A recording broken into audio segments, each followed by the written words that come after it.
성경의 인물을 보면 많은 사람들의 이야기가 나와 있습니다. 그런데 그 많은 성경의 인물 가운데 어떤 사람은 한 절 또는 두 절 이렇게 짧은 이 소개가 되어 있는 분들이 있습니다. 이런 한두 절 짧은 소개와 함께 그 인물이 우리에게 소개되어질 때는 우리에게 많은 연구가 필요합니다. 리서치하는 이런 어떤 연구들 살펴보는 그런 어떤 시간들을 통해서 그 인물을 우리가 이렇게 알아가는 겁니다. 또 그런가 하면 또 어떤 인물은 성경에 많이 기록되어 있습니다. 많이. 그중 한 대표적인 사람을 우리가 소개하면 오늘 여러분과 함께 말씀을 나눌 다윗이라고 볼 수 있습니다. 왜냐하면 다윗은 이 성경 구약과 신약 전체에 걸쳐서 다윗의 이야기가 얼마나 많이 나오냐면 거의 10분의 1 이상으로 나옵니다. 10분의 1 이상. 이 말은 성경 10페이지당 한 페이지 정도는 이 다윗의 이야기가 들어갔다는 겁니다. 그만큼 많은 이야기를 우리에게 들려주고 있습니다. 그러니까 이 다윗의 이야기는 그냥 성경을 읽으면서도 우리가 그의 삶을 이해할 수 있을 정도로 많은 다윗의 이야기가 성경에 나와 있는 겁니다. 그런데 여러분 아십니까? 다윗이 그 인생이 몇 살까지 살았을까요? 성경학자들에 의하면 다윗이 한 70세쯤 살았을 것으로 보고 있습니다. 여러분, 이 다윗이 70세 정도 살았다는 것은 지금 시대도 그렇지만 그 당시에도 다윗보다 먼저 태어났던 살았던 아브라함이라든지 이삭, 야곱, 모세, 여호수아 이런 분들도 100년 이상씩 살았거든요. 그런데도 불구하고 다윗은 그 인생이 70밖에 못 살은 거예요. 많이 살았다고 볼 수는 없죠. 그러나 우리는 이 다윗의 마지막 그 결론을 신약성경 사도행전 13장에서 이렇게 결론 맺고 있는 것을 또한 우리는 알고 있습니다. 사도행전 13장 22절을 보면 내가 이새의 아들 다윗을 만나니 내 마음에 맞는 사람이라. 이 말씀은 하나님이 다윗을 보실 때 마음이 어떠냐면 마음에 맞았다. 내 마음에 쏙 들었다 이런 뜻입니다. 그래서 하나님의 마음에 맞았던 이 다윗을 하나님의 뜻을 위해서 쓰임받게 합니다. 그래서 우리가 신약성경에 보면 이 아브라함과 다윗과 예수 그리스도의 족보라 이렇게 나와 있잖아요. 이것을 보면 이 다윗이 참 이 성경에서 우리에게 좋은 모습을 보여주고 우리에게는 신앙의 모델 같이 느껴질 수 있습니다. 그러나 다윗의 그 삶을 우리가 좀 구분해서 보면 좀 차이점을 보게 됩니다. 저는 이 다윗의 삶을 세 단계로 구분합니다. 첫 번째 다윗의 삶은 30세까지 삶으로 이때는 왕에게 쓰임받기 위해서 준비기간이라고 볼 수 있습니다. 다윗의 이 준비기간은 정말 성령 충만한 기간이라고 볼 수 있습니다. 왜냐하면 비록 그가 사울에게 쫓겨다니는 삶이었지만 그래서 오히려 더 하나님께 가까이 나가고 오히려 하나님과 더 깊은 교제를 하며 오히려 더 하나님께 매어달려서 기도했던 다윗의 성령 충만한 모습을 보기 때문입니다. 두 번째 다윗의 단계의 삶은 그가 왕으로 멋지게 쓰임을 받던 시기입니다. 30대에 그가 왕이 되면서부터 이 다윗은요 주변에 있는 나라들과 평화를 맺게 되고 또 하나님의 대적 이스라엘의 대적들과는 싸워서 승리를 하며 또 성전 건축을 위해서 많은 이 전쟁에서의 전리품을 건축을 위해서 따로 준비하고 그리고 이스라엘의 역대 왕 가운데 가장 영토를 넓힌 왕입니다. 멋있게 쓰임을 받았죠. 이런 1, 2단계 이 삶과는 대조적으로 이번에는 3단계 이 다윗의 삶을 볼까요? 3단계 다윗의 삶은 연단을 많이 받았습니다. 시련을 많이 받았습니다. 여러분 특별히 이 다윗의 이 3단계 이 삶을 딱 이렇게 정해 놓은 말씀이 있어요. 열왕기상 1장 1절과 역대상 23장 1절이거든요. 여기에서 이 다윗의 3단계 삶을 어떻게 우리에게 들려주고 싶어 하냐면 다윗 왕이 나이가 많아 늙으니 이렇게 되어 있습니다. 또 역대상 23장 1절을 보면 다윗이 나이가 많아 늙음에 이렇게 되어 있습니다. 여러분 이 말씀은 좀 어색하지 않습니까? 왜냐하면 다윗보다 더 힘들고 더 어려운 시대에 살았던 다윗보다 더 많은 삶을 살았던 아브라함, 이삭, 야곱, 모세라든지 요수라든지 많은 그 믿음의 사람들을 보면 그들을 놓고 나이가 많아 늙었다, 나이가 많아 늙으면, 이 말은 뭐냐면 기력이 다하였다, 기력이 쇠해졌다, 이런 뜻이거든요. 그러니까 너무 어색하잖아요. 나이 70인데. 또 뿐만 아니라 우리는 다윗하면 어떤 생각을 갖냐면 막 패기, 열정, 스피드, 그리고 막 전쟁에서의 승리, 너무 멋진 다윗에 대한 그림들을 갖고 있는데, 이런 다윗의 그림과는 너무 대조적인 이 다윗의 그 세 번째 단계의 삶을 우리가 살펴보는 겁니다.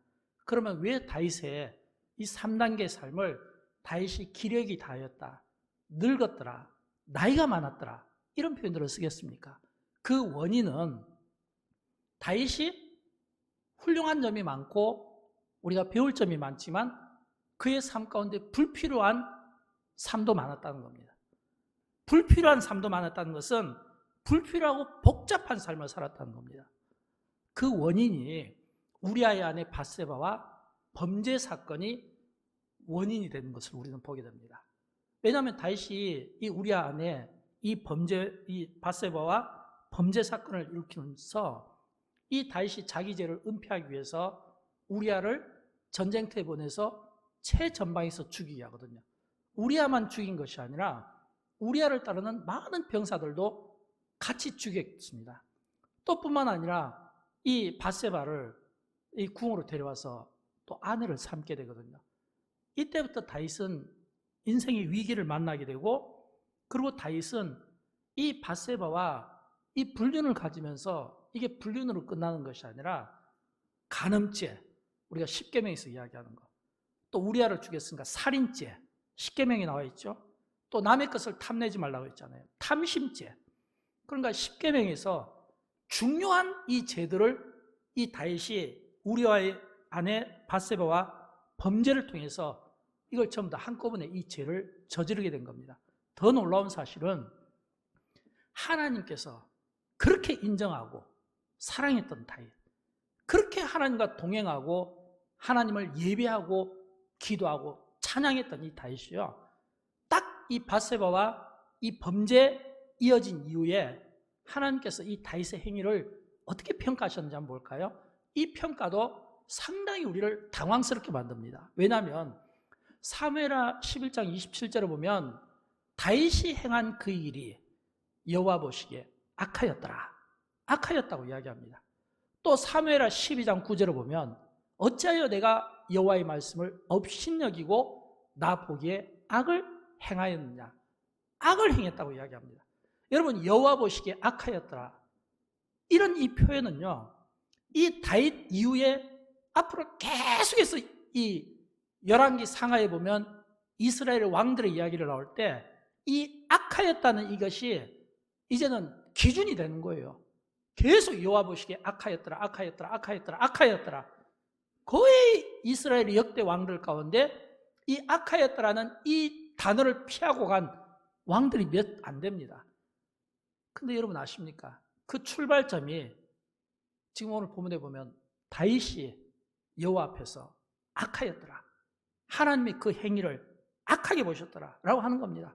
그러면 우리는 질문이 필요합니다. 어떤 질문이 필요할까요? 다윗의 1, 2단계의 성령 충만하고 신실한 하나님을 예배하고 하나님 앞에서 기도하고 찬양하기를 즐겨했던 이 다윗이 왜 그의 3단계의 삶에서 망가졌냐라고 하는 겁니다. 왜 죄를 짓게 되었을까? 라고 하는 겁니다. 여러분, 이런 질문들을 우리가 해봐야 되지 않을까요? 왜 다윗의 삶이 죄를 짓게 되었고 죄 가운데 중심에 서게 됐을까? 라고 했을 때 우리는 세 가지 이유를 우리가 찾아볼 수 있습니다. 첫째는 영적 비만 상태 때문입니다. 영적 비만 상태. 이 말은 1, 2단계 삶과 3단계의 삶을 비교해보면 1, 2단계는 사울에게 쫓겨다녔던 삶이고 영토를 넓히면서 나라의 기틀을 확장하던 때였거든요. 이때는 너무 바빴어요. 쫓겨다닌다고 바쁘고 또 이게 선한 왕이 되기 위해서, 좋은 왕이 되기 위해서 영토를 확장하고 전쟁을 했으니까 바쁜 거예요. 근데 3단계의 삶은요, 평온한 삶이었습니다. 여러분, 우리가 어떤 인생의 위기를 만날 때 그 위기는요, 누가 나를 쫓아올 때 위기가 아닙니다. 누가 나를 쫓아오면요, 오히려 하나님과 더 가까워지는 거예요.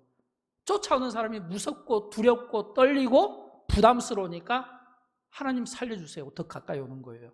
이럴 때는 위기가 아니에요. 또 전쟁에 나가서 싸울 때도 이게 위기가 아니에요.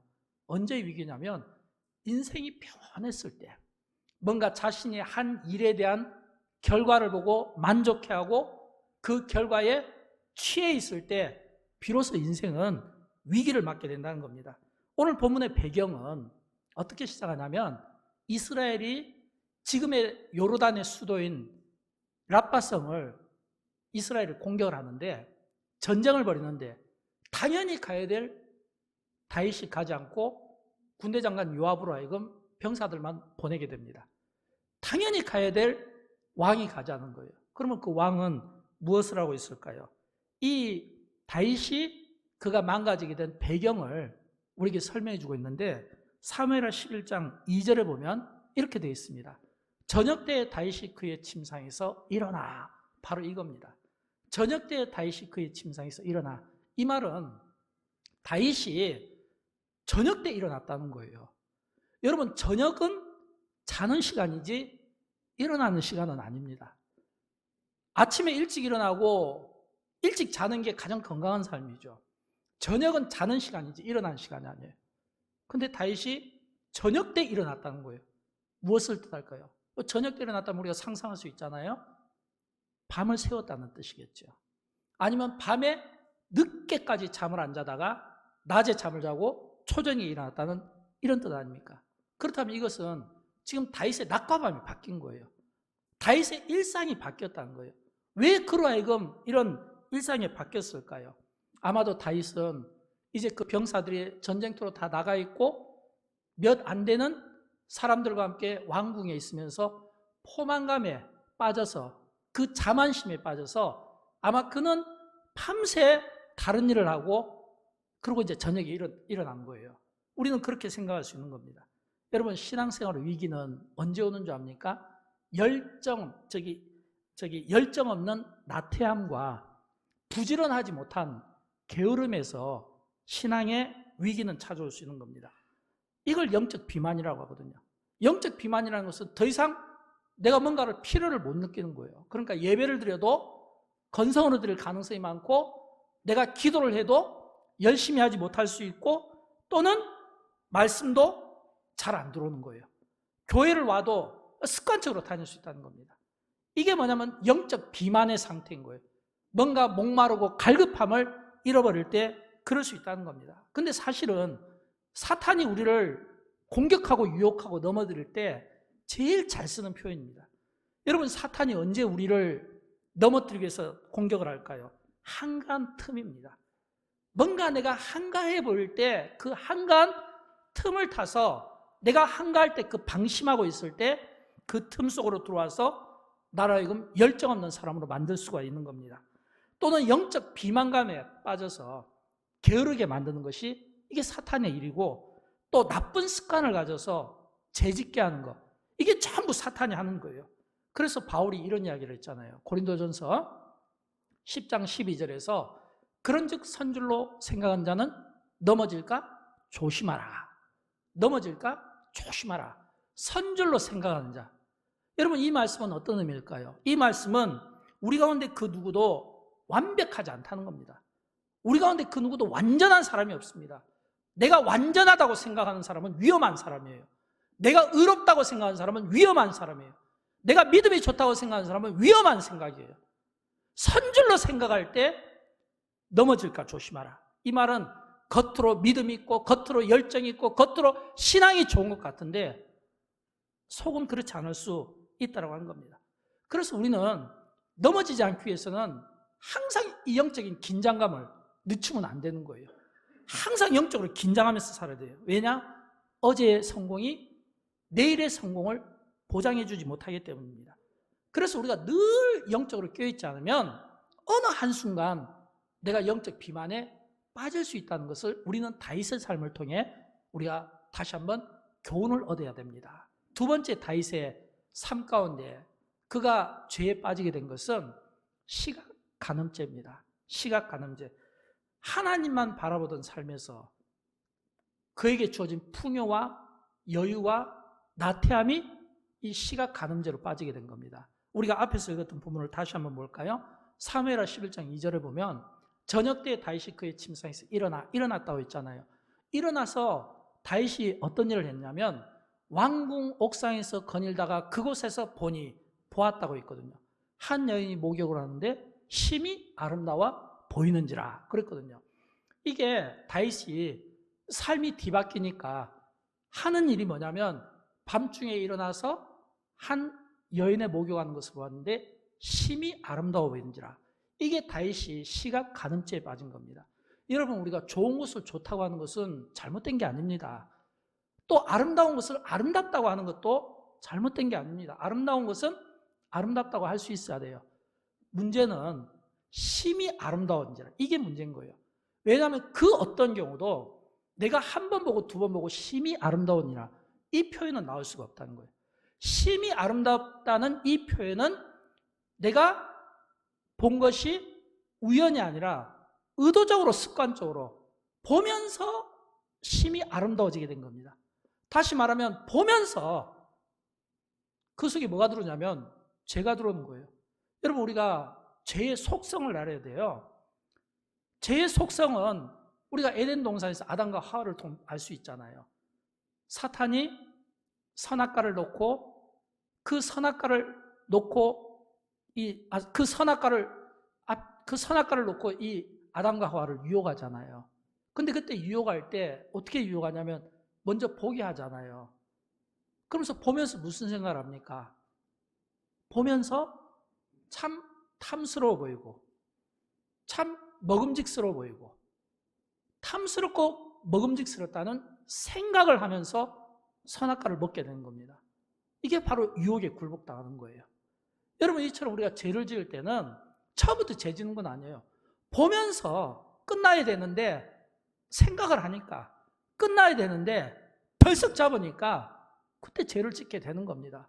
그 전에 만약 다윗이 하나님의 말씀을 들었다면 그는 실수하지 않았을 거예요. 여러분, 우리가 잠언에 보면 이런 말씀이 나오잖아요. 잠언 4장 25절을 보면 내 눈은 바로 보며 내 눈꺼풀은 내 앞을 곱게 살펴. 또 시편 119편 37절을 보면 내 눈을 돌이켜 허탄한 것을 보지 말게 하시고. 무슨 말일까요? 우리가 바로 볼 것을 바로 보고 허탄한 것을 보지 않으면 절대로 우리가 넘어지지 않습니다. 그런데 우리가 넘어지는 경우는 보아야 될 것을 보지 못하고 보지 말아야 될 것을 보면서부터 우리는 그 죄의 유혹 앞에 우리가 굴복을 당할 수밖에 없다라고 하는 겁니다. 사탄은 끊임없이 우리에게 유혹을 하고 있습니다. 아름답다고, 자꾸 좋아 보인다고, 자꾸 우리를 달콤한 말로 속삭입니다. 그래서 우리를 넘어뜨리게 하는 거예요. 그래서 우리는 이런 이 다윗의 모습을 통해서 또 우리가 깨달아야 될 게 있죠. 우리가 하나님이 주신 이 두 눈을 가지고 꼭 볼 것은 보게 해주시되 보면 안 되는 것에 대해서는 하나님께서 우리의 눈을 통제해 주시고 간섭해 달라고 하는 이런 기도가 필요하지 않을까요? 세 번째로 다윗이 실패한 것은 곁에 부인이 없어서 그럽니다. 여러분, 성경에 보면 다윗은 정식 부인만 8명이 있다고 했습니다. 첫 번째 부인 미갈을 뺀 나머지 7부인이 10아들을 낳았습니다. 또 뿐만 아니라 다윗은 첩이 많습니다. 그러면 정실 부인도 있고 10명의 아들, 첩도 많고 첩들의 아들들까지 치면 얼마나 많을까요? 그런데도 불구하고 다윗이 목욕하는 여인을 볼 때는 곁에 아무도 없었다는 겁니다. 이것은 다윗이 그가 성령 충만할 때 하나님과 동행할 때는 하나님과 함께 교제하고 하나님 앞에서 늘 이런 어떤 이 시간을 가졌는데 지금은 이 다윗이 곁에 부인을 두지 않았다는 것은 이제는 그가 하나님 보시기에 가장 악한 모습으로 변해 있었다는 겁니다. 성경은 다윗의 이런 모습을 우리에게 보여주면서 다윗이 보면서 간음하게 되고 그 죄를 숨기려고 하다가 살인하게 되고 또 그것을 빼앗게 되는 이런 끔찍한 반복을 저지르면서 십계명이 우리에게 명령하고 있는 것들을 어기면서 살아갈 수밖에 없었다는 겁니다. 사랑하는 여러분, 그렇다면 우리는 다윗에게 찾아온 이 위기가 어떤 위기입니까? 사울에게 쫓기는 거요? 그건 위기가 아니에요. 그가 왕으로서 전쟁할 때요? 위기가 아니에요.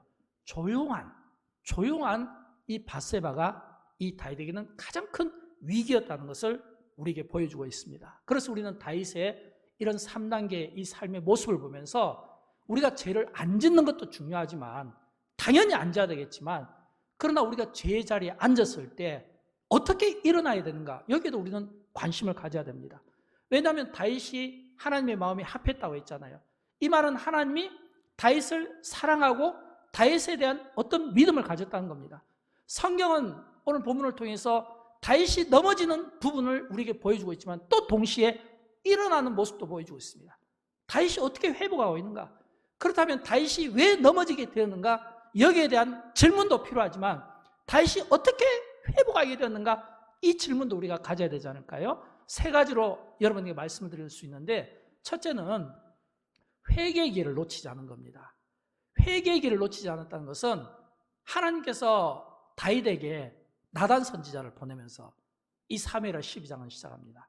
여러분 하나님께서 다윗에게 나단 선지자를 보낸다고 할 때 이때가 언제냐면 다윗이 밧세바와 범죄하고 범죄를 숨기기 위해서 이제 우리아를 죽이고 많은 사람들을 죽이고 왕국으로 밧세바를 이제 들고 아내로 맞은 지 1년쯤 됩니다. 1년쯤. 이 1년쯤 되었다는 이 의미는 내가 죄를 지었는데 1년 동안 아무 일이 없었다 이거예요. 내가 죄를 지었는데 1년 동안 아무 일이 없었어요. 하나님이 아무 반응이 없었어요. 괜찮다. 이제 지나가겠다. 안심하고 좀 안도하고 있을 1년의 기간인 겁니다. 나단이 찾아오는 거예요. 다윗에게 지금 질문을 합니다. 설교를 하는 거예요. 왕이요. 제 이야기를 한번 들어보시겠습니까? 어느 마을에 부자와 가난한 사람이 있었습니다. 부자는 양들이 많았습니다. 근데 가난한 사람은 딱 하나 암양을 가지고 있었습니다. 부자는 양들이 많았는데 가난한 사람은 딱 암양 하나가 있었기 때문에 이 암양을 끼고 살았고 자식처럼 여기면서 살았습니다. 근데 부자에게 어느 날 손님이 왔습니다. 근데 이 부자가 그 손님에게 양을 잡아 음식을 대접해야 되는데 자기 많은 양이 있음에도 불구하고 아깝게 여기고 하나밖에 없는 가난한 사람이 그 양을 빼앗아서 접대했습니다. 그러니까 이 다윗이 막 화가 난 거예요. 여러분 우리가 어떤 사람의 죄를 들으면 막 화가 나고 막 분노를 하잖아요. 왜일까요? 나하고 관계가 없다는 거예요. 나하고 관계가 없는데다 내가 화를 내면 의로워 보이는 거 아시죠? 내가 화를 내면 막 더 의로워 보이는 거예요. 그러면 화를 내고 분노하는 거예요. 근데 나단 선지자가 왕이신데요 라고 이야기할 때 다윗이 거꾸러진 겁니다. 여러분 나단 선지자가 바로 왕인데요 라고 이야기했을 때 여러분 다윗이 어떻게 반응한 줄 압니까? 오늘 본문에 보면 다윗이 본문 13절에서 내가 여호와께 죄를 범하였노라. 죄를 범하였다는 겁니다. 여러분 다윗이 내가 여호와께 죄를 범하였노라 이 이야기는 변명하지 않았다는 겁니다. 이 이야기는 나단을 죽일 수 있는 위치에 있음에도 불구하고 따질 수 있는 위치에 있음에도 불구하고 인정했다는 뜻입니다. 조금 더 솔직히 이야기하면 어쩌면 다윗은 이 이야기를 기다렸을지도 몰라요. 왜냐하면 그 1년의 그 세월이 그냥 아무 일 없이 지나갔다 하더라도 죄를 가진 사람은 불안할 수밖에 없는 거예요. 두려울 수밖에 없는 거예요. 죄를 가진 사람은 그 1년이 아무 일 지나가지 않았기 때문에 평안한 것이 아니라 뭔가 영적으로 찝찝하지 않겠습니까? 비록 그가 죄 때문에 영적으로 무디고 지금은 영적으로 잠을 자고 지금은 영적으로 나태해져서 하나님을 잊고 있었다 할지라도 여전히 뭔가 마음이 편치 않지 않을 거예요. 왜냐하면 죄를 범하였노라 이 딱 하나의 표현에서 마치 다윗은 기다렸다는 듯이 자신의 아픔을 이야기하고 있거든요. 근데 저는 여기서 하나님의 사랑을 배웁니다. 왜 제가 이 말씀 속에서 하나님의 사랑을 배우냐면 1년이 지나갔음에도 불구하고 모든 사람들에게 잊혀졌다고 생각할 그때 하나님은 다윗을 만나주신 겁니다. 하나님이 다윗에게 나단 선지자를 보낸 것은 깨닫게 할 목적이었습니다. 회개를 시킬 목적이었어요. 이 말은 하나님은 여전히 다윗을 사랑했다는 겁니다. 더 중요한 것은 다윗이 내가 여호와께 죄를 범하였노라 이 이야기가 끝나자마자 나단 선지자를 통해서 주신 말씀이 있어요. 본문 13절 후렴 부분인데 여호와께서도 당신의 죄를 사하셨나니 바로 이 말씀이에요. 내가 죄를 범하였나이다 할 때 여호와께서도 당신의 죄를 사하셨나니 당신이 죽지 않으리였느냐. 이 말은 하나님께서 다윗이 회개하면 용서해 주시려고, 이 지금 시제가 과거잖아요. 여호와께서도 당신의 죄를 사하셨나니 이 과거 시제를 쓰면서 하나님이 이 다윗의 죄를 용서해 주시는 모습을 보게 됩니다. 그렇다면 여러분, 우리는 여기에서 상상력이 좀 필요합니다. 이 본문만 놓고 보면 내가 여호와께 악을 범하였습니다, 죄를 범하였습니다, 선지자가 다윗에게 하나님이 이미 용서하셨습니다 이야기예요. 이 상상력이라는 것은 우리가 시편 51편으로 넘어가면 여러분 아시잖아요. 이 다윗과 바스바의 이 범죄 사건을 놓고 다윗이 회개했던 내용의 대표적인 이 시편이 51편이거든요. 이 51편에서 다윗이요, 그가 고백한 것을 보면 단순한 회개가 아닌 것을 봅니다. 그냥 눈물로 그냥 음식을 먹듯이, 그 눈물이 침상을 뜰듯이 얼마나 회개가 간절했고 절실했으며 그 회개를 통해서 하나님 앞에서 자신의 심령이 회복하기를 놓고 목말라는가를 우리가 볼 수 있기 때문입니다. 우리가 시편 51편 1절과 2절, 10절부터 12절까지의 말씀을 같이 한번 읽어보도록 할까요? 하나님이여 주의 인자를 따라 내게 은혜를 베푸시며 주의 많은 긍휼을 따라 내 죄악을 지워주소서. 나의 죄악을 맑게 씻기시며 나의 죄를 깨끗이 제하소서. 하나님이여 내 속에 정한 마음을 창조하시고 내 안에 정직한 영을 새롭게 하소서. 나를 주 안에서 쫓아내지 마시며 주의 성령을 내게서 거두지 마소서. 주의 구원의 즐거움을 내게 회복시켜 주시고 자원하는 심령을 주사 나를 붙드소서. 아멘. 여러분, 지금 이 다윗의 이 회개를 보면요, 하나님 내 죄를 지워주세요, 내 죄를 맑게 해주세요, 내 죄를 깨끗하게 해주세요, 내 안에 정한 마음, 내 안에 정직한 영을 주셔서 주의 구원의 즐거움을 내게 회복시켜 주세요. 다윗이 기도했던 것은 혹시라도 자기 죄 때문에 주의 구원의 이 즐거움이 사라질 것을 놓고 그 회복을 위해 목말라 했다는 것을 우리는 볼 수 있어야 됩니다. 두 번째 다윗의 그 모습을 보면 기도였습니다. 여러분, 다윗이 어떤 기도를 드린 줄 압니까? 이 나단 선지자가 다윗에게 여호와께서 이미 당신의 죄를 사하셨습니다, 여기까지는 어떤 의미냐면 하나님께서 지금 당장 다윗에게 그 죄로 인해서 생명을 뺏어가지 않겠다는 뜻이에요. 그러나 여러분, 우리가 알아야 될 것은 우리가 지은 죄로 하나님 앞에 회개하면 용서를 받지만, 그러나 그 행위에 대해서는 또 형벌이 따른다는 것을 우리는 보아야 됩니다. 왜냐하면 나단 선지자가 다윗에게 죄를 용서를 선포하면서 어떤 말씀을 했냐면, 그러나 바세바와 불륜으로 낳은 아이는 반드시 죽으리라. 반드시 죽으리라는 말을 본문 14절에서 하고 있는 것을 봅니다. 반드시 죽으리라. 아무리 불륜으로 낳았다 하더라도 다윗에게는 아들이잖아요. 그렇다면 여러분, 이 다윗이 이 아이를 위해서 어떻게 했을까요? 간절히 기도했습니다. 일주일 동안 다윗이 기도를 했는데 식음을 전폐하고 베옷을 입고 금식하며 바닥에다가 머리를 대고 통곡을 했다고 했습니다. 왜냐하면 하나님께서 아이를 데려가신다고 했거든요. 치신다고 했거든요. 여호와께서 그 아이를 치니까 병이 들어서 그 아이를 놓고 이 다윗이 얼마나 간절한 기도를 했겠나 이거예요. 우리가 자녀를 키우면서 아이가 밤에 조금만 열만 나고 조금만 기침하고 조금만 몸이 아파도 어쩔 줄을 몰라하는 게 이게 부모의 마음인데, 옆에 다윗의 신하들이 다윗이 기도하는데 너무 기도를 애절하게 간절하게 통곡을 하면서 금식하며 기도하는 이 모습을 보니까 말리고 싶어서 말릴 정도였어요. 이러다 우리 왕이 죽겠다 이거예요. 그 정도로 기도했어요. 그리고 이제 가만히 기도하는데 사람들이 막 수군거립니다. 그 수군거리는 소리를 다윗이 들어보니까 아이가 죽은 거예요. 근데 왕에게 차마 말할 수가 없는 거예요. 왜냐하면 이 아이를 살리기 위해서 이렇게 기도했는데 혹시라도 아이가 죽은 걸 알면 왕이 그러다 기절이라도 하면 어떻게 할까? 근데 다윗이 그 아이가 죽자마자 바로 일어납니다. 바로 일어나요. 그렇게 간절히 기도했던 그가 세 번째 일어나서 어떻게 하냐면 눈물을 닦고 현실에 발을 내딛는 모습을 보게 됩니다. 본문 20절에 보면 나오는데 한번 우리 같이 한번 읽어보도록 할까요? 다윗이 땅에서 일어나 몸을 씻고 기름을 바르고 의복을 갈아입고 여호와의 전에 들어가서 경배하고 왕궁으로 들어와 명령하여 음식을 그 앞에 차리게 하고 먹은지라. 여러분, 지금 이 말씀은 자기 아들이 심히 앓고 있어서 그 아들을 살리기 위해서 기도할 때였습니다. 다윗이 시편 51편에서 기도할 때 보면 그 기도가 굉장히 간절했다고 했잖아요.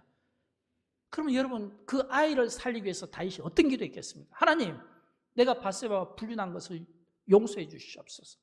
내가 우리아를 애매하게 죽인 것을 용서해 주십시오. 우리아 하나만 죽인 것이 아니라 여러 병사들을 죽인 것을 용서해 주십시오. 내가 하나님 앞에 바르게 살지 못한 것을 용서해 주십시오.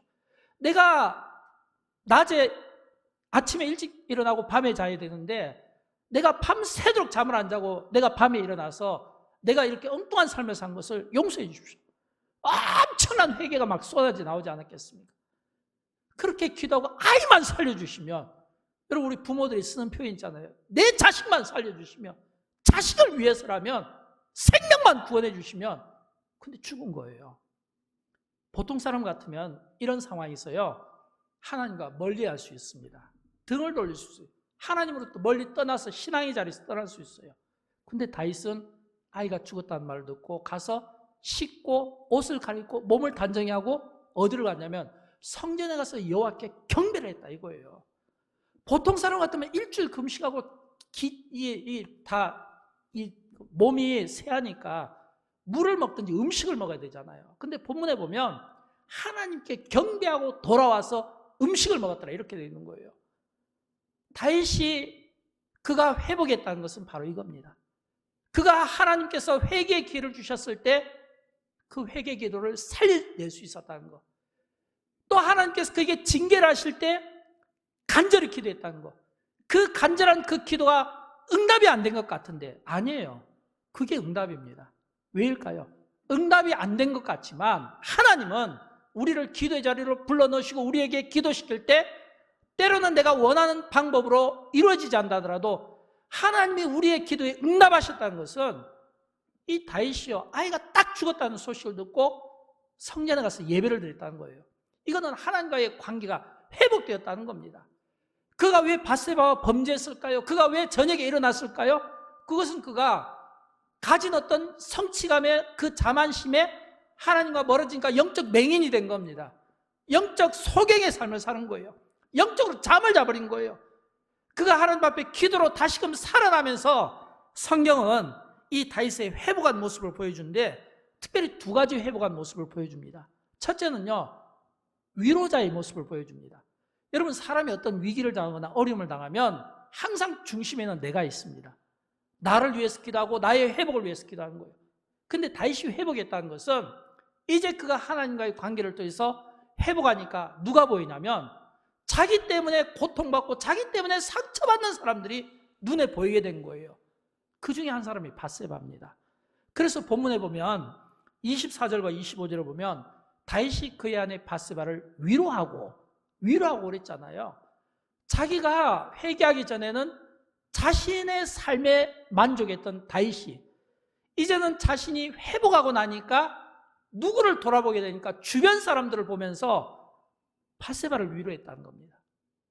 그를 위로하고 그리고 다시 하나님께서 아들을 주셨는데 이번에는 솔로몬을 준 거예요. 그리고 이 솔로몬의 이름의 뜻이 뭔지 압니까? 평화입니다.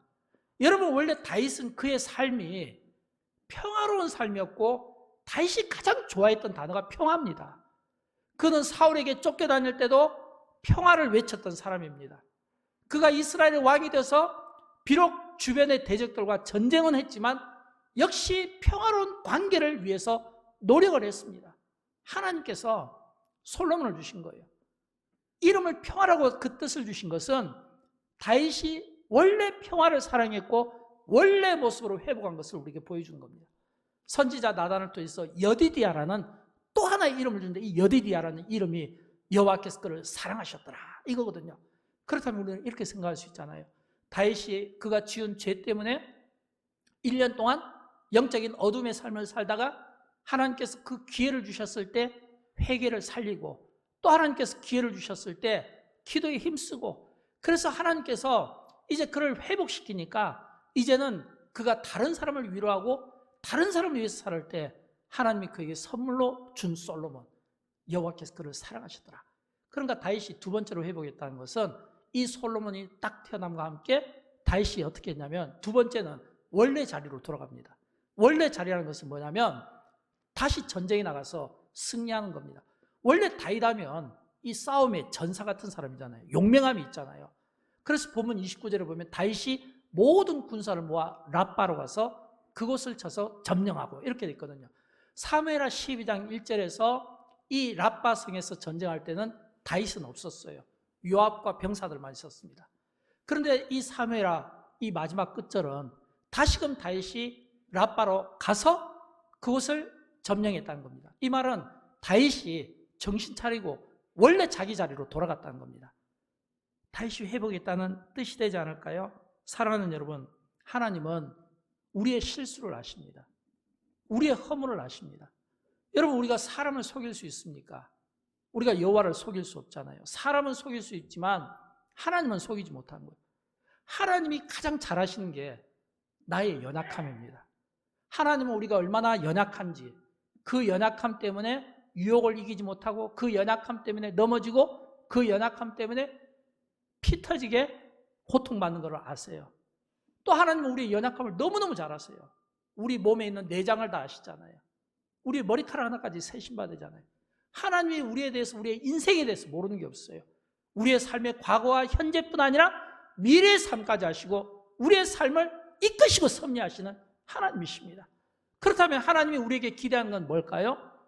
우리가 기대하는 것은 우리가 완전한 삶이 아니라 위대한 삶을 사는 것입니다. 완전한 삶을 사는 것이 아니라 위대한 삶을 사는 거예요. 여러분, 완전한 것과 위대한 것은 차이가 있습니다. 절대 우리는 완전할 수가 없는 거예요. 다윗이 위대하다는 것은 그가 완전하지 못하다는 뜻입니다. 왜일까요? 우리는 많은 경우 완전하다, 자꾸 자기 의를 드러내고 싶어요. 그런데 하나님은 오히려 우리의 의를 드러내고 싶어하는 그 드러냄 속에서 우리의 연약함을 인정하기를 원하는 겁니다. 그리고 그 연약함 속에서 우리가 깨닫고 진짜 회복을 원하는 거예요. 하나님은 우리의 인생에 대해서 회복해 하시는 하나님이신 거예요. 근데 우리는 많은 경우 우리가 지은 죄에 대해서 너무 숨기기에 급급하다 보니까 다윗이 이 밧세바와 이 범죄가 그냥 간음죄로 끝난 게 아니라 살인죄로 이어지고 그걸로 끝난 게 아니라 탐심죄로 이어지고 그걸로 끝난 게 아니라는 거예요.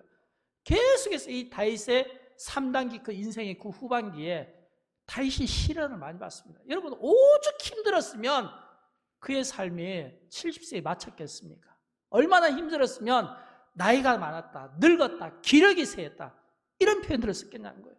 그 젊었을 때 그 왕성했던 1, 2단계 삶과 너무 대조적이잖아요. 하나님은 우리에게도 우리의 삶 가운데 우리가 회복하기를 진짜 원하시는 거예요. 여러분, 회복을 원하십니까? 여러분의 연약함이 무엇인가요? 여러분의 연약함을 여러분이 정직하게 인정하고 고백할 때 비로소 회복은 일어나는 거예요. 제가 미국에서 유학 생활할 때 다녔던 교회가 있습니다. 집에서 그렇게 멀지 않아서 일주일에 한두 번씩은 꼭 아내와 다녔던 미국의 세들백 교회라고 있습니다. 이 세들백 교회는 제가 유학 때도 그 당시 미국과 세계적으로 영향력을 끼쳤고 지금도 여전히 영향력을 끼치는 교회입니다. 제가 그 당시 다녔을 때 그때 한번 교인 수가 한 2만 명 이상 되었던 걸로 봐요. 굉장히 예배에 대해서 참 어떤 획기적인, 그래서 많은 사람들이, 특별히 구도자들이, 불신자들이 예수 믿고 돌아오는 그런 회심의 역사가 많이 일어났는데 그 담임 목사로 있던 리 워렌 목사님 아내 케이 워렌 사모님, 이 케이 워렌 사모님이 그때 리더십 컨퍼런스에 이분이 게스트로 초청이 되어서 그분의 간증을 듣는 시간이 있었어요.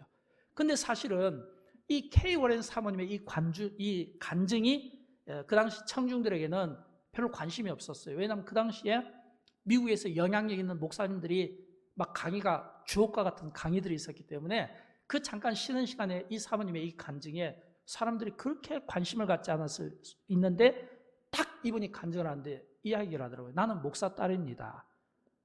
근데 과거에 어렸을 때 교회 사찰 집사에게 성폭행을 당한 경험이 있습니다.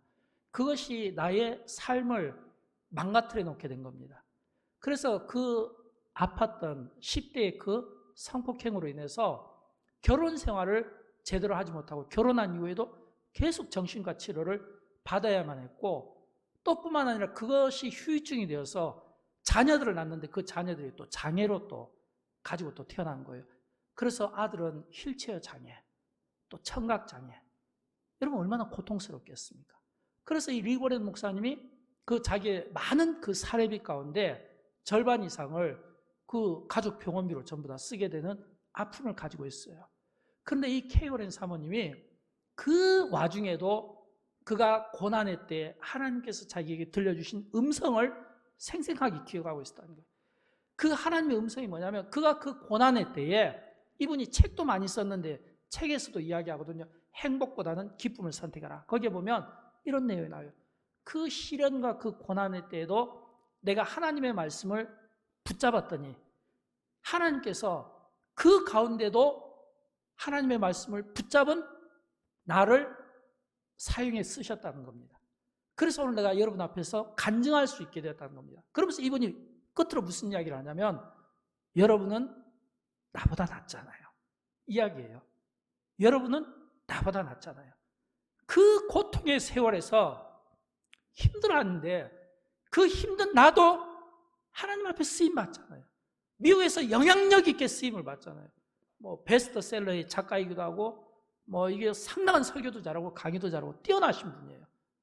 여러분, 그런 이 사모님이 무슨 말씀을 하냐면, 지금 내 간증을 듣는 여러분이 그래도 나보다 낫다 이거예요.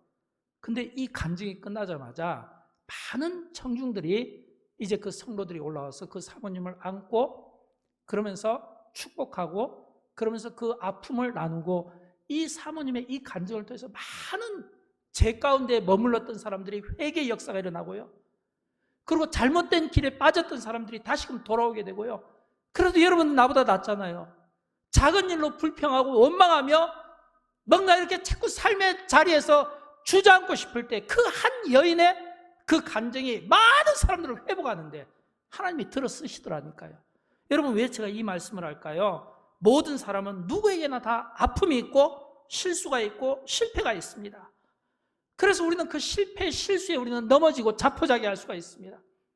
저는 다윗의 삶을 보면서 그걸 깨달아요. 아, 하나님이 참 이 다윗을 정말 사랑하셨구나.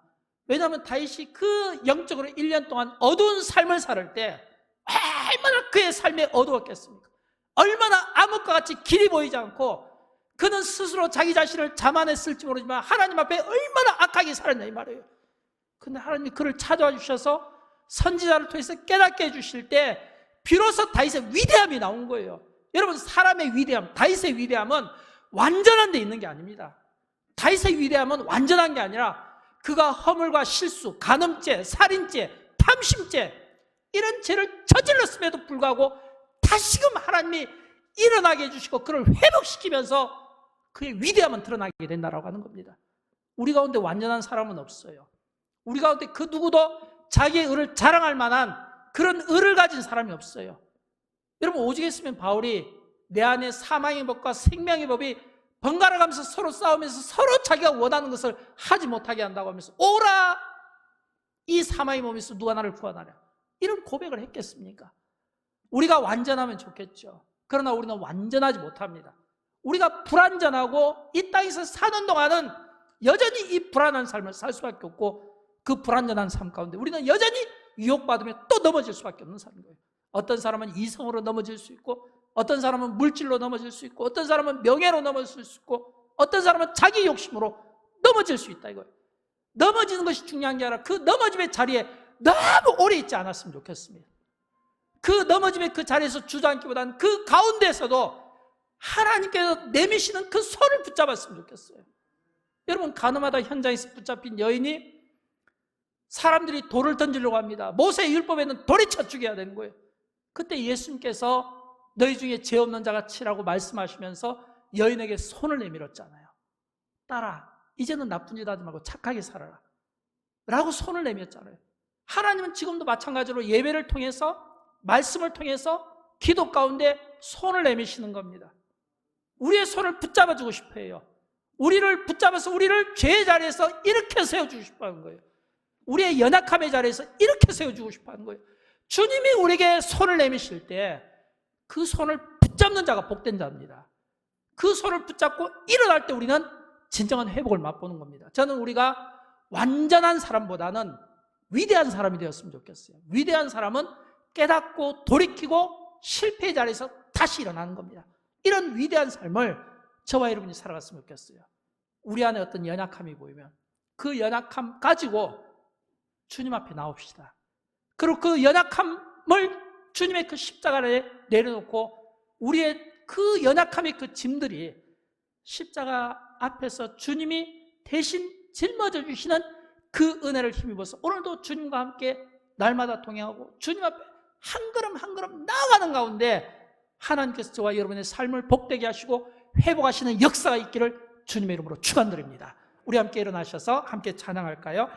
오늘 찬양은 주께 가오니 날 새롭게 하시고, 제가 이 찬양을 택한 것은 다윗이 회개할 때 아마 이런 마음이 아니었을까 그런 생각을 제가 가져왔습니다.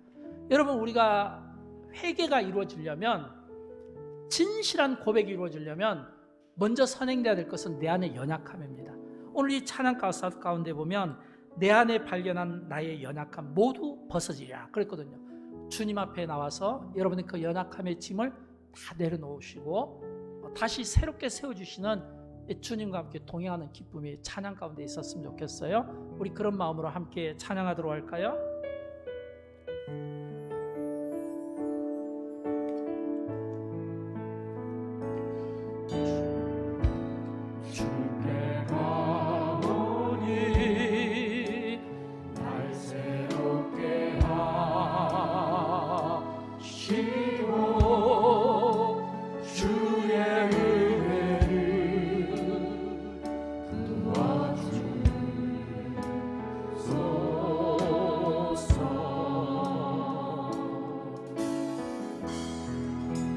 내 안에 발견한 나의 연약함, 모든 우리의 연약함, 이 짐들이 우리를 받아주시는 주님의 사랑과 은혜 속에서 다 내려놓는 이런 은혜가 있었으면 좋겠습니다.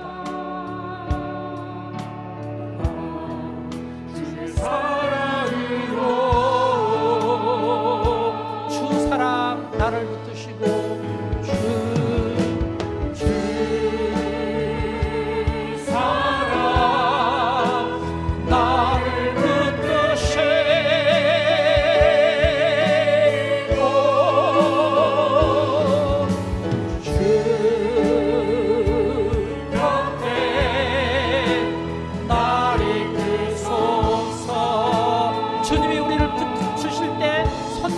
붙잡으시고 독수리 날개쳐 올라가듯이 주님과 함께 비상하는 축복이 찬양하는 여러분 가운데 있기를 진심으로 축복합니다.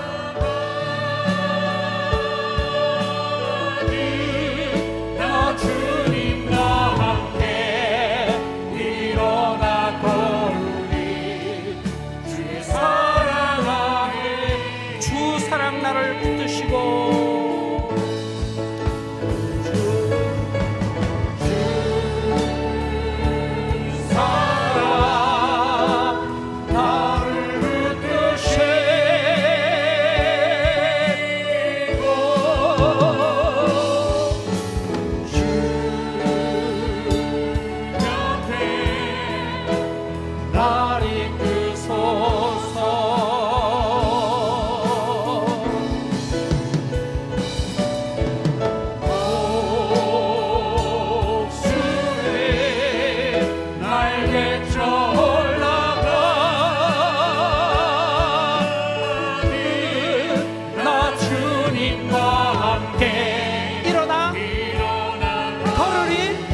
주님 사랑 안에서